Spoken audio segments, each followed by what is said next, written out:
Hello, I'm Lugatorix and welcome to my Rebels faction guide for Rome Total War. Today we are going to be discussing how to survive and thrive as the rebels in this campaign. Now, for starters, a lot of people probably don't know that you can even play as the rebels.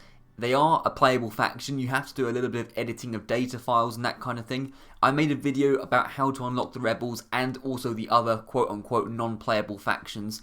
I made a video about that a while back, but we're going to be discussing some sort of strategy. And yeah, this is probably the hardest campaign on Rome Total War. It's kind of a secret campaign, but if you do unlock it, you do really realise how difficult it is. Now, there isn't a huge amount of information on the rebels on this opening screen because they are meant to be not played really, but you can play without glitches. So there's no information about where they start. There's basically no information over here as well.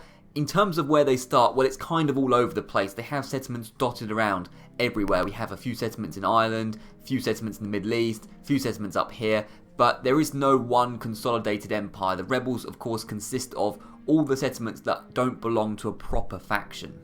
So in some ways that's cool because we start off with the most territory in the game. The bad news is, of course, we are at war automatically with everyone. Everyone's going to be gunning for us early on, and the troops we have are pretty garbage, and there's no sort of singular force, singular sort of base that we can kind of expand our operations from. It's kind of all over the place. The game describes the rebels as gladiators and cheap but weak peasants. That has got to be probably the worst description I've ever seen for a faction. It is not complimentary at all, and quite rightfully so, because as the slaves and rebels, you really don't get access to a whole lot of good quality troops, but we'll be discussing that in a minute. So I'm going to go straight onto the campaign map.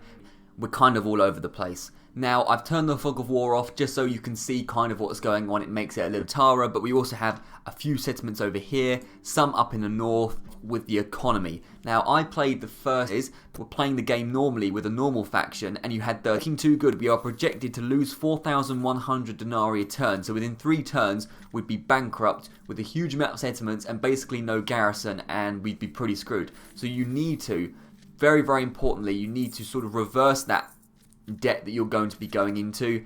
Otherwise, the campaign's going to be over very, very quickly. So how do you do that? Well, first of all, I'd like to say that I actually did as I said, I did a Rebels campaign, and I actually made a whole video. It's a privated video, but it's a whole video dedicated to the micromanagement of the Rebels campaign, because there's a huge amount of micromanagement in the first turn. If you don't do this micromanagement, you stand no chance, because everyone's going to swarm on you straight away and you're going to be out of cash to deal with it. So you've got to do a lot of micromanagement, and I'm going to go over the sort of basics of the micromanagement in this video, but if you want to see the sort of more in-depth version, again, there's going to be another link in the description. Click on that and you can see what I did when I played the Rebels campaign and what I did with each individual settlement in terms of micromanagement. But what are the core things? Well, first of all, you've got to move the capital. Now, the capital, I don't know why, but it is in Ireland.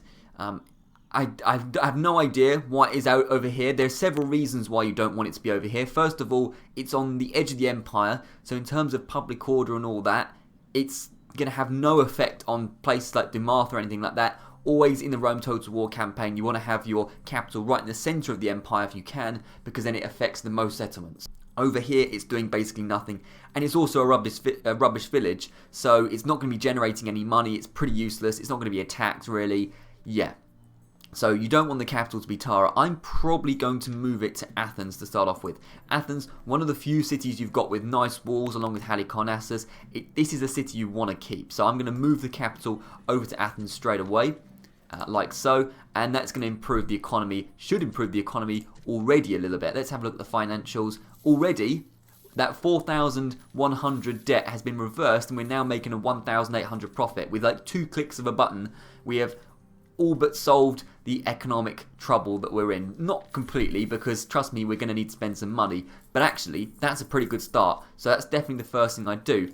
Now, what I did in my Rebels campaign, and what I'd recommend you do, is you need to work out which settlements you're going to keep, and which ones you just are going to essentially forfeit. There is no way in hell that you can keep every single settlement as the Rebels and expand like you normally would, because the Roman factions will be gunning for you. Every faction will be gunning for you. You know, in any Total War campaign, if you've played the Total War campaigns, you know, well, in Rome Total War anyway, within the first 10 turns, there are basically no rebel cities left because all the factions go for them first, and then once the rebel places are taken, then they start going for each other. So you're the first target for everyone. So you need to sort of separate your cities into two sort of piles. One that you really want to keep, and a pile that you think we don't stand a chance on. Let's talk about if you don't stand a chance of keeping it. I'm going to give an example as, let's say, Salona and Apollonia, particularly Apollonia. Within 2 or 3 turns, you will have a Brutii army at the doorstep of Apollonia, and they will take it. I think unless you poured all your resources into this one rubbish village, then you don't stand a chance, and I wouldn't recommend doing that. So what would you do with, let's say, a village where you're basically not going to be able to keep it? Well, for example, you might want to get rid of these guys, or at the very least move them to somewhere where they might be useful. But to be honest, there's nowhere really nearby, possibly Athens, but I would just be inclined to delete these guys because they're going to be taking up a wage. 100 upkeep, 170, 170, particularly the Peltas, quite expensive for actually what they are.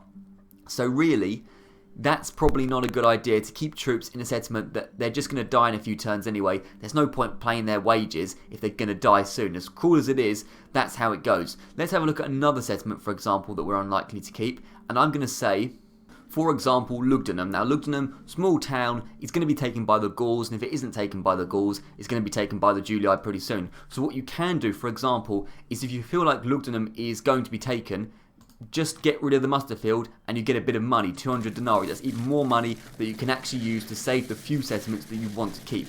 Now, the extent of which you feel like you want to essentially forfeit settlements kind of depends on how good you are at the game. If you are a beginner, first of all, I wouldn't recommend this campaign if you're a beginner, but let's say you are a beginner to this sort of more difficult kind of campaign, then maybe focus on a few settlements.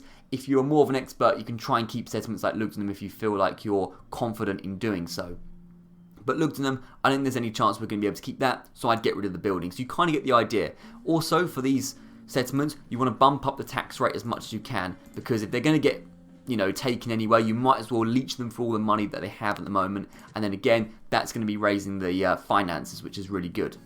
So what do you do for settlements that you do want to keep? Well, for example, I would say Athens. Athens is one of the best cities that you're going to have in this campaign, because they've got an academy, a rebel academy. I don't even know if that's possible, but apparently it is.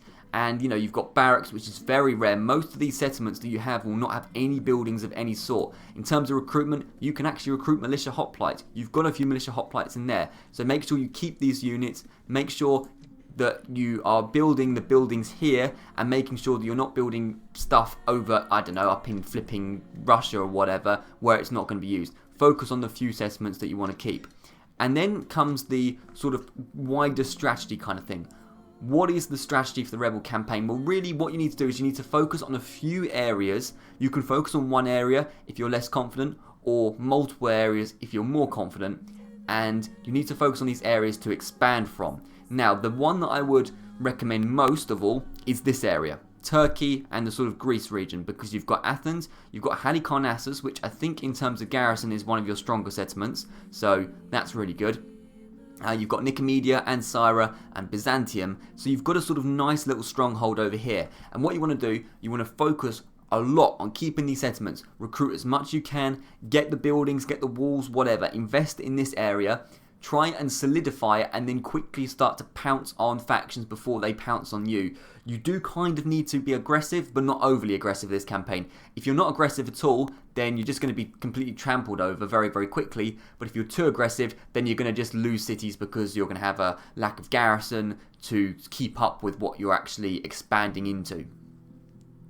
But definitely one of the main strategies is consolidating this area, and I would start moving into the Seleucid region, or Seleucid region, whatever you want to call it, and the Greek region. Now, the Seleucids are nice and weak. They're going to be dogpiled by everyone. They've got the Pontics to deal with. They've got the Egyptians, Parthians, Armenians, etc. So they're going to have a tough old time, and it means that taking settlements like Sardis isn't too difficult. Tarsus is looking a little bit weak, and very, very quickly they should collapse. Pergamum of the Greeks is actually a pretty weak place as well. because the Greeks are sort of spread around kind of like you, and they can't get reinforcements to Pergamum all that quickly.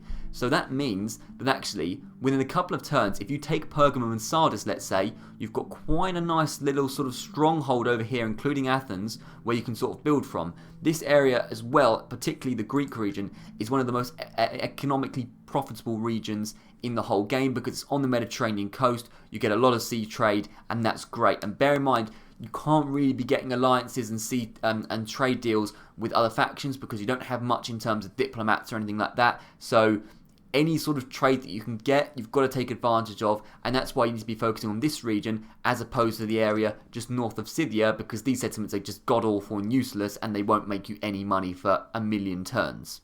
So focus on areas like this. You could also, and I tried to in my campaign and kind of did, try to focus on this region. It's more difficult because the Egyptians are stronger in the early game, and also it's a bit more of a mess over here, and Bostra and Petra aren't the stronger settlements to sort of launch off of. But if you feel confident in taking these guys, and that's actually a decent sized army for a rebel campaign, and this army, and starting to expand here into maybe Jerusalem and Sidon and Damascus, then this is another very profitable area, but it's a lot more difficult. So depending on how confident you're feeling, either I would say focus fully on this region and try and create a sort of Greek-Turkish empire of rebels and expand from there.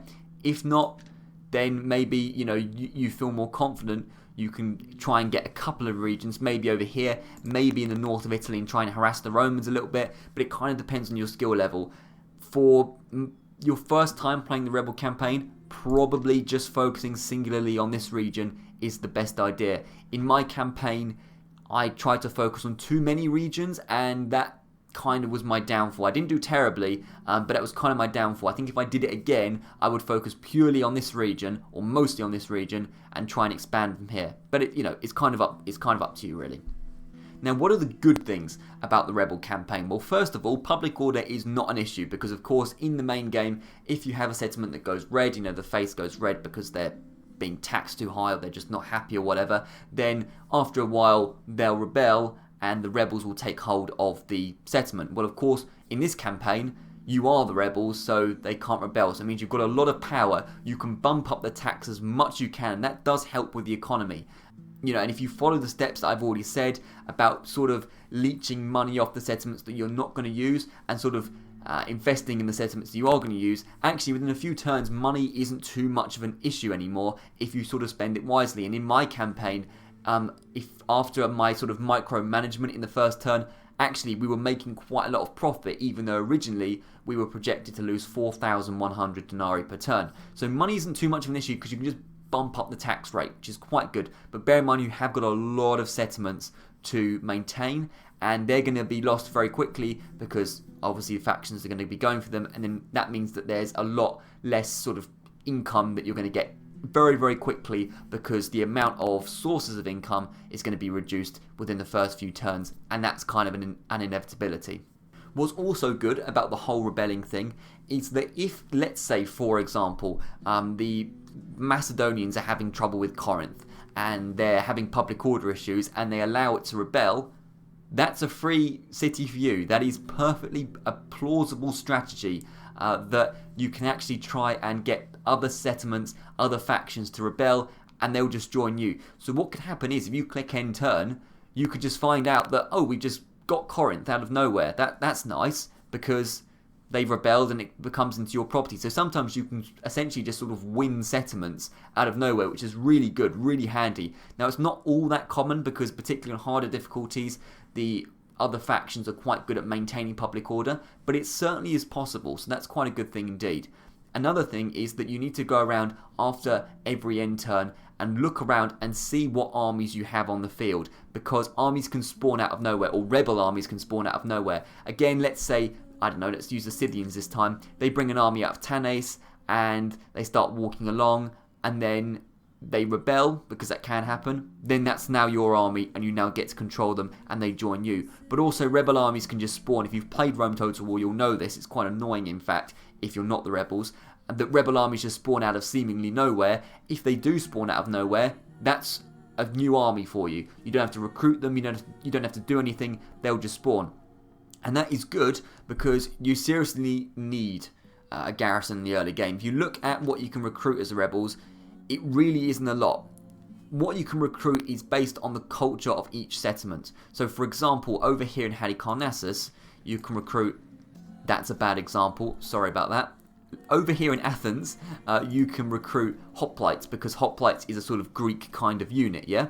Over here in Petra, you can recruit Eastern infantry, because that's the sort of culture of the sort of Middle Eastern, Egyptian kind of factions, right? So just because you can recruit hoplites up in Greece doesn't mean you can down in Petra. And as you can see, there's very little in terms of what you can recruit.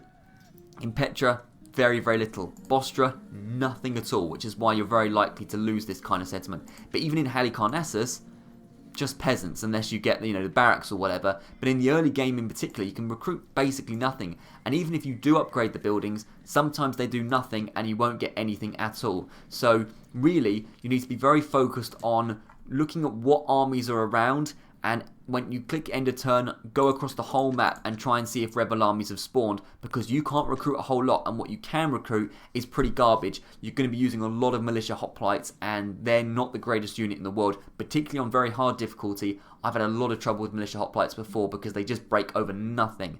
And you've got to remember, you start off with no generals. If you have a look at the lists, the list scroll, no military forces outside of what's actually garrisoned in settlements. No agents, nothing like that. It's crazy. But you've got no generals at all. There's no family tree. There is no family, I'm afraid, in the rebels. It is a complete mess. And what that means is you're going to have very, very low morale. The settlements aren't going to be making a lot of money because they're not going to have governors and all that. And the battles are going to be very hard to win, particularly on this difficulty, if you're playing on very hard difficulty. So if at the end of a turn you see a general has spawned in, which sometimes does happen, a rebel general will spawn, or a general will be a turncoat to their faction, got to take advantage. Make sure you get them down to the region that you're controlling, and make sure that they're effective and leading an army, because an army led by a general is going to be a lot more effective than anything else.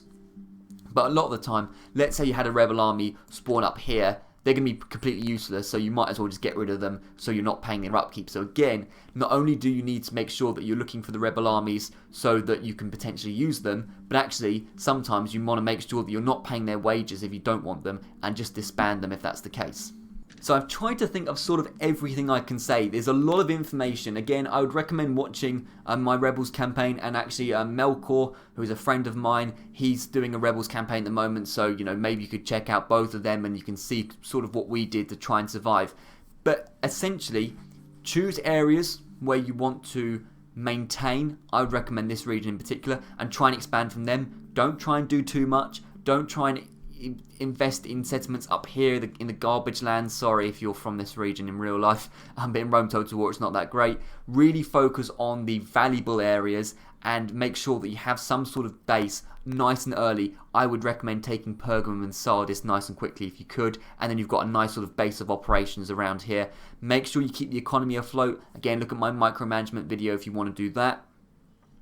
Watch out for generals and armies spawning across the map when you click end turn. There are some good things about the Rebel campaign, like you can just get armies spawning out of nowhere, which is awesome. You can just get a city brought into your collection, which is really cool. You can have tax rates as high as you want and not worry about public order, which is great. But there are also some very difficult things. You can barely recruit anything. There are very little buildings that will make any difference. Everyone's gunning from you from turn 1, and you can basically never get peace with them, unless I think you can get a diplomat later on, but certainly not for a long time. You're going to be at war pretty much constantly, and most of the settlements are absolute straight garbage. Like I said, let's have a look at Bostra again. Useless. No buildings, no recruitment, nothing. I mean, flipping rubbish. Another thing, before I forget, is don't forget, which I nearly did, Themyscira, one of your more valuable settlements. First of all, you can actually get some gold mines over here, but second of all, these Amazon Chariots are invaluable, by far the strongest unit that you will have for a long, long time. So, Amazon Chariots, they're one of the few female units. I think the Scythians and the Germanics get some female units as well. One of the few female units in the game. Excellent morale, can cause major damage both in missile and melee attack. Make sure you use them well. Get them out of Themyscira. Probably try and get them to go over here, but don't waste them like I did. I did kind of waste them a little bit. Be careful, but use them effectively, and they can be a very good fighting force against any faction because they are quite strong indeed. And Themyscira is quite a valuable settlement as well. And of course, one more thing, I keep remembering things now. Of course, if you have generals, a general is very, very valuable, not just because it will increase the morale of your army, but also you can recruit mercenaries. And mercenaries are some of the strongest units you'll ever get because they're, first of all, you can recruit a lot of them quickly, and stuff like mercenary hoplites and Cretan archers are some of the best units that you're going to be able to get as the rebels because technology isn't really a thing for these guys. I think I've covered as much as I can.